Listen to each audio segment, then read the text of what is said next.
Hello everyone. Since it is almost the time of love, Valentine's Day, I always like filming this video every single year of my favorite current romantic reads, and they get longer every year. I try to have new books. So yeah, let's talk about some romantic reads that I recommend for you to read. First up, we have the Brown Sisters series. These have 3 books in them. We have Get a Life, Chloe Brown. We have Take a Hint, Danny Brown, and then we have the last one, Act Your Age, Eve Brown. So these follow, you guessed it, one of the Brown sisters. These are by Talia Hibbert, and they are just amazing. They have great plus size representation. They are just so adorable. One of them has like a fake dating aspect to it. One of them has a hate to love aspect to it. And they are just so fun to read. And it's a perfect series to binge because you get a glimpse of each sister throughout each book, and it just kind of builds and builds and you fall in love with the Brown sisters. I love this series so much, and I'm so sad to see it over because I was like, I want more of this. Like, if she wants to make it 10 books, I'll read it. But they're just straight up adorable. That's all I can tell you about them because they are just amazing books to read. So it is the perfect time to read these, to binge them all and just to fall in love with each of the Brown sisters repetitively over and over again. Then we have a book that came out last year, a lot of people's favorite romance read of the entire year, and that is The Love Hypothesis by Ellie Hazelwood. This apparently is like a Kylo Ren, is how you say it? Like Adam Driver fic. I didn't know going into it, but anyway, you follow a girl named Olive, who is a third-year PhD graduate student, and basically, I'm going to try to explain this as best as I can. Best friend really likes Olive's ex-boyfriend, and Olive's been over her ex-boyfriend for a while. There was nothing ever there, no spark ever happened, so she's telling her best friend, hey, you can date him, like, it's cool, I don't care, and her best friend's like a decent best friend for once, and she's like, no, I don't want to break up our friendship, it's not that important. So Olive one day knows when her best friend's walking down the hall, she just pulls a guy in and kisses him to show that her best friend that she's 100% over her ex-boyfriend. And who is the guy that she randomly kisses but Adam, who is a professor here at school. He's like a advisor. I don't know if he's a professor 100%, but an advisor, and everyone basically hates him. And so basically they decide to fake date to appeal to kind of benefits both of them in a situation. So they decide to do that, and of course you learn that he is not the steely, hard exterior guy as he seems. He's got a soft and gushy center, and it's just adorable. It's set in a scientific world with a very smart main character, and I really love this one. I can see why it's their favorite romance book of the entire year. Then we have a recent release, and that is Weather Girl by Rachel Lynn Solomon. This is her second adult fiction book, second adult romance book, and I really love this book. So we have a character named Ari who is a TV meteorologist, and she really loves her job, and she wants to get better at her job because she works for a woman named Torrance, and that has been her mentor for forever. She's grown up watching Torrance on the news, but Torrance is too busy fighting with her ex-husband who also works at the station. So basically Ari meets another person that works at the station named Russell, who's like a sports reporter, and they decide to hatch up a plan to parent trap them to make their bosses fall in love again. So maybe it'll make the work environment better, and Ari will get some, time with her boss that she's been so desperately craving to like learn more about the industry. And it's just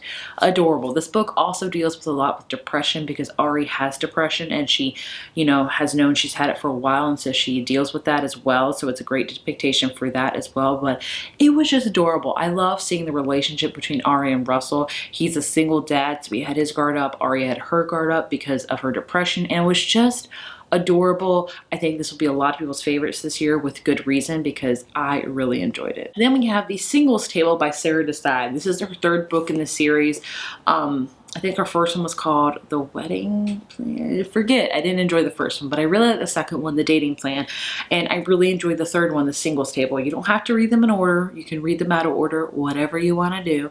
But this one follows a character named Zara, who is a lawyer, and she is celebrity obsessed pretty much. And she matchmakes everybody. Like, she is just the queen of that. She can matchmake everybody. And so she meets this guy named Jay, who is a former military man, and he has no time for love. But he's like, what, maybe I do need to find somebody. And so basically him and Zara meet, and she decides, hey, I'll match you up with some amazing woman if you introduce me to some of your celebrity clients, because again, she's celebrity obsessed. And as you can probably guess, the more time they spend together, the more time they realize that maybe they're better off suited for each other, which is like you know, typical, but it's really adorable. It's got that, what is it called? The grumpy meets sunshine type of trope where she's full of sunshine and the guy's very grumpy, but together they're just amazing. It was a cute book. I really enjoyed it. Haven't seen a ton of people talk about it, but really would like to hear more about it. Then we have A Lot Like Adios by Alexis Dario. This is her second book in the series. Again, a lot of these books, when I say series, are just kind of companion series where they feature a different character in each book. So you don't have to read them in order. It's not pertinent to, but you know, if you want to, good. If you don't want to, that's fine as well. But this one we follow two characters. We follow Elle and Gabe, who have been best friends since like they were young. They've been neighbors. Their families know each other. And basically like near the end of high school, they realize that maybe they have feelings for each other and they maybe kind of hook up. And then Gabe just up and leaves across the country. Like he's just like, peace out. And they haven't talked to each other in like 10 or 12 years. And then basically he decides to open up a gym because he's like a gym owner on the East Coast where Michelle kind of lives, and he needs some marketing help. And who's the top marketer around there? Michelle. So he reaches out to her and she's like, hey, we haven't talked in years, so I'll help you, but we're gonna hash out like what happened. Why'd you leave without telling me anything? Do you have feelings for me? Are we still friends? You know, ... So it's obviously a second chance romance, a friends to lovers romance, a very steamy romance, and I loved it. It's the second book by this author that I've really, really enjoyed and would highly recommend. Next up is just a really cute one, and that is Very Sincerely Yours by Carrie Winfrey. All of her books in this series are super cute, but this one, hands down, is my favorite. So we follow two characters. One's named Teddy, and I can't remember the other character's name.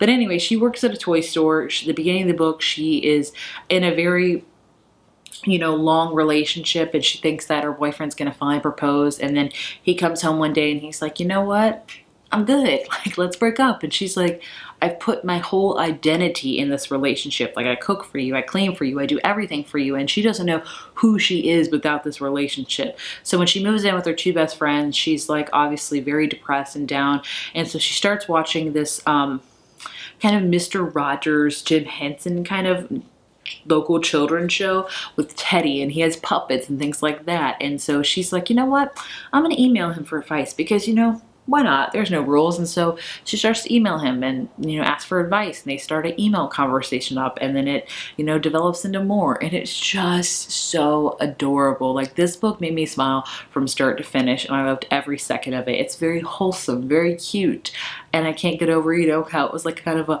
young hot Mr. Rogers Jim Henson situation, and she worked at a vintage toy store. I was like, could this be any cuter? It was just adorable. Then we have It Happened One Summer by Tessa Bailey. So this is all about a character named Piper who was very heavily inspired by Alexis from the show Schitt's Creek. Do I have to remind you of the time that I was taken hostage on David Geffen's yacht by Somali pirates for a week and nobody answered my text? Which is an amazing show. And basically she is a spoiled rich girl that's about to learn her lesson. Her stepdad sends her to this kind of fisherman town in Washington, and he's like, you're gonna work at your father that has passed away's bar and fix it up, and just you're gonna learn your lesson. And so she does just that, and then she meets a captain of like a fishing boat named Brendan, who is surly and stuff like that, but somehow they connect and start hooking up, and it goes from there. It's obviously all about her learning that it's not so great to be materialistic and things like that. And it was just a steamy book. I love all of Tessa Bailey's books because they're just steamy, they're fun, they're great summer reads, even though I'm telling you this in the middle of February. You get what I'm saying, but I really enjoyed it. One of my favorite Tessa Bailey books, honestly. She does have a sequel that just came out this year that follows the sister in this book, named Hannah, called Hook, Line, and Sinker. I didn't like that one nearly as much as It Happened One Summer, so that's why this one's in this one over that one. And the last book I have for you is another kind of summery read, and that is People We Meet on Vacation by Emily Henry. So this book we follow two characters named Poppy and Alex who meet in college and could not be more different. Poppy is very kind of carefree, loves life, travels, you know, does everything. Alex is very meticulous, closed off, quiet, and somehow they strike up a friendship. They become best friends, and they decide to take like a vacation every year together. They go on like, you know, sometimes they'll go somewhere in the United States, sometimes they'll go somewhere exotic, things like that.